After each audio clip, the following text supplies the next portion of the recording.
The decision part is over. I have said that my plan is to run for re-election. Trump should fight Democrats, not lie about Governor DeSantis. What happened to Donald Trump? I will never give up. Never. It is just not my way. The message is resonating. I'm getting closer without any questions. I run for election because we need leadership that brings out the best of America and doesn't appeal to our worst instincts.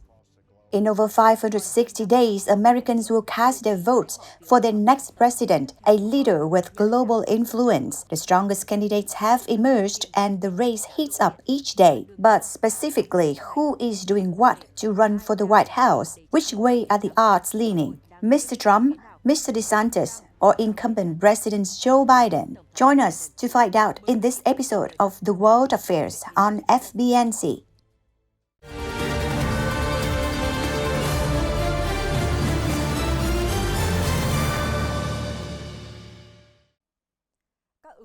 Candidates are visiting early primary states, attending cattle calls, and holding donor summits. The nascent campaign seemed to be kicking into gear, according to the New York Times. Sức nóng của đường đua năm 2024 đã tỏa nhiệt ngay từ bây giờ. Tờ New York Times bình luận. Từ các thị trấn nhỏ ở Iowa hay New Hampshire, From small towns in Iowa and New Hampshire to the grand stages of interest groups conventions, the 2024 presidential campaign is underway, whether or not Americans are ready. The past week has brought at least 4 declared or likely candidates to New Hampshire, 3 to Iowa, and 1 to South Carolina. 9 addressed the National Rifle Association's annual forum in Indianapolis, and 3 attended a Republican donor retreat in Nashville. The formal choreography of the campaign is falling into place. Last Tuesday, the Democratic National Committee chose Chicago to host its convention next August.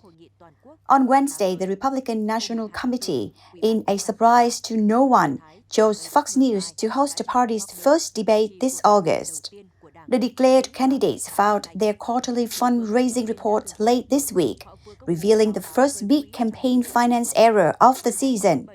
The campaign of Nikki Haley, the former South Carolina governor and United Nations ambassador, exaggerated her fundraising total by more than $2 million by double counting sums transferred between different committees.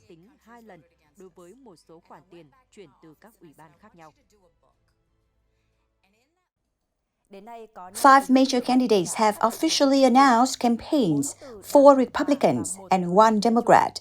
But on the campaign trail, it seems like more. 4 Republicans include former President Donald J. Trump, Miss Haley, former Governor Asa Hutchinson of Arkansas, and Vivek Ramaswamy, a multimillionaire entrepreneur. And 1 Democrat is Marianne Williamson, the self-help author and 2020 candidate. Senator Tim Scott of South Carolina, who announced an exploratory committee on April 12, had a particularly packed week with trips to Iowa, New Hampshire, and South Carolina. A tour of Alexis restaurant in Goose Creek on Friday had the look and feel of a full-blown campaign stop, with supporters holding sides and the number of reporters rivaling the number of diners. The message is resonating, he said, underlining his belief that his conservative talking points with religious overtones will appeal to a broad swath of Republican voters. Asked if he had made up his mind about running for president, he said, "I'm getting closer without any question." Cảnh tượng giống như ông Scott đang ở cao trào của chiến dịch tranh cử. Thượng nghị sĩ Scott đã trò chuyện với cử tri và nhân viên nhà hàng trước khi bước ra ngoài và tiếp nhận câu hỏi của báo chí. Ông bước trên một làn danh hẹp để phân định giữa ứng viên đã thông báo tranh cử và ứng viên tiềm năng. Thông điệp đang gây được tiếng vang, ông Scott nói, nhấn mạnh niềm tin rằng những quan điểm bảo thủ mang âm hưởng tôn giáo của ông sẽ thu hút được nhiều cử tri Đảng Cộng hòa. Khi được hỏi liệu đã quyết định tranh cử tổng thống hay chưa, thượng nghị sĩ cho biết tôi đang tiến gần hơn, rõ ràng. Ông cho biết thêm sẽ quay lại Iowa và New Hampshire trong vài ngày tới và có kế hoạch dừng chân ở Nevada, một tiểu bang cũng tổ chức bầu cử sớm. Trong lúc ông Scott trở về bang... And while Mr. Scott was in South Carolina, Governor Ron DeSantis of Florida, the top challenger to Mr. Trump in early polls, though not officially in the race, spoke at Liberty University in Virginia and then flew to New Hampshire. DeSantis addressed a crowd of 500 at a state Republican Party dinner in Manchester. The event raised $250,000 for the state party, with the party chairman saying Mr. DeSantis had directed his own donors to give an additional $132,000. After his nearly 40-minute speech, DeSantis spent just as long methodically working his way through the crowd, visiting all 50 tables for handshakes, backslaps, photos, and small talk. The low-stakes interactions appear designed to dispel criticism that DeSantis was unwilling to engage in the traditional retail campaigning that political activists in early voting states like Iowa and New Hampshire value. The governor of New Hampshire, Chris Sununu, was in Nashville, far away from home, testing out his own possible campaign at the Republican National Committee's private donor retreat. There, he spoke at a luncheon on Saturday and implicitly blamed Mr. Trump for the party's underwhelming performance in the midterm elections. Về thành tích kém xa kỳ vọng của Đảng Cộng hòa trong bầu cử giữa kỳ 2022. Theo New York Times, số liệu cũng ủng hộ quan điểm của Thống đốc Sununu. Một phân tích của tờ Times phát hiện rằng các ứng viên được ông Trump hậu thuẫn có kết quả kém hơn 5 điểm phần trăm so với những ứng viên Cộng hòa khác thể hiện trong bầu cử phổ thông.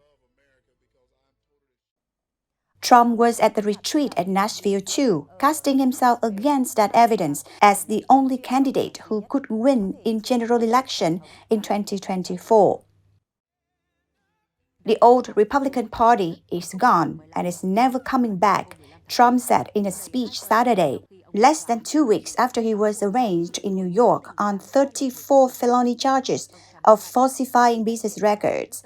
Instead of being the party of the establishment class, we are now the party of the working class, the party of all Americans. On April 14, Mike Pence cast the 2024 election as a fight between one vision grounded in traditional Republican principles and another vision that grabs what some think the American people want to hear. He took repeated but indirect aim at Mr. Trump, noting that 2022 candidates that were focused on the past, particularly those focused on relitigating the last election, did not do well. On Sunday, Mr. Hutchinson, the former Arkansas governor, who announced his campaign this month and was in Iowa a few days ago, partook in another campaign stable, the Sunday morning talk show interview. Appearing on CBS News' Face the Nation, Hutchinson gave the usual answer to the question of why he was running. Because we need leadership that brings out the best of America and doesn't appeal to our worst instincts.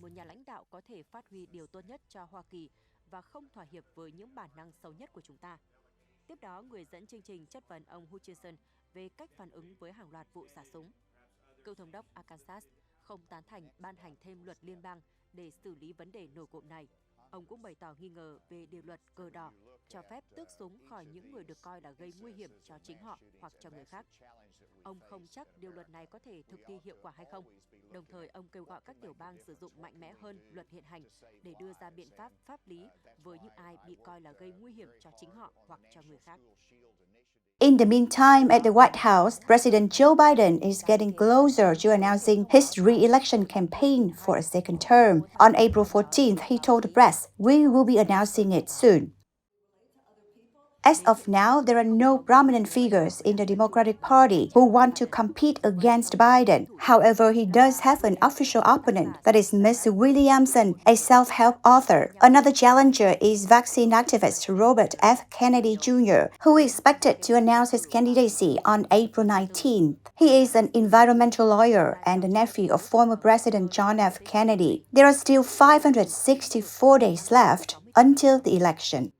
On the Democratic side, although Biden has not faced any prominent challengers, he and Vice President Kamala Harris are facing a series of challenging issues to gain the trust of voters in the upcoming election. Meanwhile, the Republican Party will have to make a difficult choice between their two most prominent candidates, former President Trump and Governor DeSantis. The two sides seem to have entered a fierce battle, launching sharp attacks at each other. A fundraising group supporting Florida Governor Ron DeSantis' potential run for U.S. president on April 16th launched its first attacks on leading rival Donald Trump, questioning the former president's allegiance to his fellow Republicans. Trump should fight Democrats, not lie about Governor DeSantis. The ad stated, "What happened to Donald Trump?" Former President Trump launched a bid for the 2024 Republican nomination in November, and polls show he is leading the field of declared and as yet undeclared candidates. DeSantis, who is expected to launch a run, is in second position in polls. Never Back Down, the Super PAC backing DeSantis, released the ad titled, "Fight Democrats, Not Republicans," online and on Fox News Sunday. The ad begins with a reference to Trump's legal troubles in New York. Donald Trump has been attacked by a Democrat prosecutor in New York, so why is he spending millions attacking the Republican governor of Florida? Trump pleaded not guilty in Manhattan on April 4 to 34 felony counts of falsifying business records related to a hush money payment made to porn star Stormy Daniels. He was questioned on April 15th in a separate $250 million business fraud lawsuit brought by the state's attorney general. Make America Great Again, the major Super PAC aligned with Trump, has already attacked DeSantis in ads. Its latest release on Friday referenced a Daily Beast report that DeSantis ate chocolate pudding with his fingers while on a flight from Tallahassee to Washington in 2019. DeSantis has his dirty fingers all over senior entitlements, like cutting Medicare, slashing Social Security, even raising our retirement age, the ad said. Tell Ron DeSantis to keep his pudding fingers off our money. A Reuters Ipsos poll in early April showed 48% of the Republicans saying they want Trump to be their party's presidential nominee in 2024, with 19% supporting DeSantis. Chế giễu ông DeSantis ăn bánh pudding chocolate bằng 3 ngón tay trên chuyến bay từ Tallahassee đến Washington năm 2019. Chú thích viết, ông DeSantis đã chạm những ngón tay vấy bẩn của mình vào mọi vấn đề phúc lợi cho người cao tuổi, chẳng hạn như muốn cắt giảm Medicare, cắt giảm an sinh xã hội, thậm chí tăng tuổi nghỉ hưu của chúng ta. Hãy yêu cầu ông Ron DeSantis bỏ tay ra khỏi tiền của chúng ta. Một khảo sát do Reuters và Exor tiến hành vào đầu tháng 4 này cho thấy 48% người tham gia cho biết sẽ ủng hộ ông Trump đại diện Đảng Cộng hòa tranh cử năm 2024, trong khi tỷ lệ dành cho ông DeSantis là 19%, bỏ xa các ứng viên còn lại. Trả lời phỏng vấn Fox News hôm 11 tháng 4, cựu Tổng thống Trump đã nói rằng dù bị buộc tội hình sự, ông vẫn sẽ tiếp tục chạy đua vào Nhà Trắng năm 2024. Tôi sẽ không từ bỏ. Không bao giờ, đó không phải cách làm của tôi. Ông Trump nói với người cầm trịch chương trình của Fox News vài ngày sau khi nghe thẩm phán ở Manhattan đọc 34 cáo trạng nghiêm trọng về làm sai lệch hồ sơ kinh doanh. Ông Trump tuyên bố bản thân vô tội trong vụ kiện hình sự nhiều khả năng kéo dài đến năm 2024, thời điểm các ứng viên tăng tốc chạy đua vào Nhà Trắng. According to the Times, billionaire Donald Trump is facing a series of legal troubles, but these allegations are helping his campaign raise $12 million from supporters. As Trump awaited his court appearance in Manhattan earlier this month, his re-election campaign sent a fundraising email to supporters. What better way to prove that we will never back down to the liberal mob that by everyone showing their support in a "I'm innocent" t-shirt, the email reads. To own the "I'm innocent" t-shirt with Trump's image, supporters need to donate a minimum of $47 to his campaign, despite being accused of paying hush money to those who could release damaging information about him. Hundreds of thousands of supporters are still willing to contribute to the former president's campaign with an average donation of $34 per person. After a week of legal turmoil, fundraising efforts from supporters have helped Trump become a strong candidate in 2024 race. The impeachment helped Trump increase fundraising from supporters, but also helped Biden avoid many troubles and created momentum for his re-election campaign. The incumbent U.S. president emphasized on April 14th, "I've said that my plan is to run for re-election. The question now for Biden supporters is whether they want to see him face off against candidate Donald Trump or Ron DeSantis." The conventional wisdom among many in the party is that President Joe Biden would have better odds in a rematch against Trump. The former president lost in 2020. He mobilizes the Democratic base and he has a brand that's become toxic to many swing voters. Plus, the thinking goes, DeSantis' relative youth presents a tougher contrast for Biden, and the Florida governor's unknowability on the national stage means Democrats can't simply dust off a winning playbook against him. "I would rather see Biden face Trump because we know how to beat him," said Celinda Lake, a veteran pollster who advised Bill Clinton in 1992 and has since counted a long list of prominent Democrats as clients. "We beat him once, we can beat him again, and I think he's definitely further alienated the suburban female vote." But another group of Democrats see DeSantis as the easier candidate to beat. Trump has strengths that DeSantis doesn't. They say Trump is more charismatic, better at retail politics, and has a unique ability to stir up GOP voters and get them to the polls that the Florida governor hasn't proved he can do on the big stage. I think DeSantis comes off as very unlikable. Trump, at least, is good at retail politics. DeSantis isn't. A lot of his act comes off as performative theater, said Michael Starr Hopkins, a Democratic strategist who advised Charlie Crist's losing 2022 campaign for Florida governor to DeSantis. Hopkins predicted that DeSantis won't be as effective nationally as he has been in the Republican-friendly Sunshine State.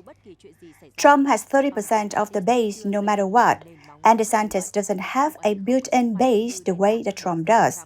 Hopkins said, "He doesn't have the strength of Trump's base, and so there are a lot of the MAGA coalition that I don't think are going to go along with DeSantis just because they see him as an anti-Trump rather than being an acolyte of Trump." The debate comes as Democrats rally around Biden, who has made it clear he intends to run for re-election. Facing no serious primary challenger to his re-nomination, party elites have little to do in the presidential arena, but map out how to run against the opponent next fall and ponder which of the two Republican frontrunners they would be more likely to defeat in a general election.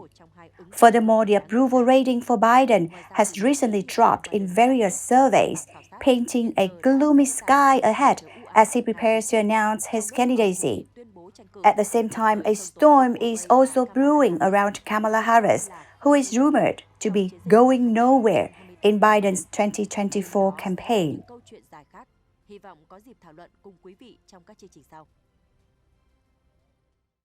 However, those will be other long stories, and hopefully we will have the opportunity to discuss them together in our future programs.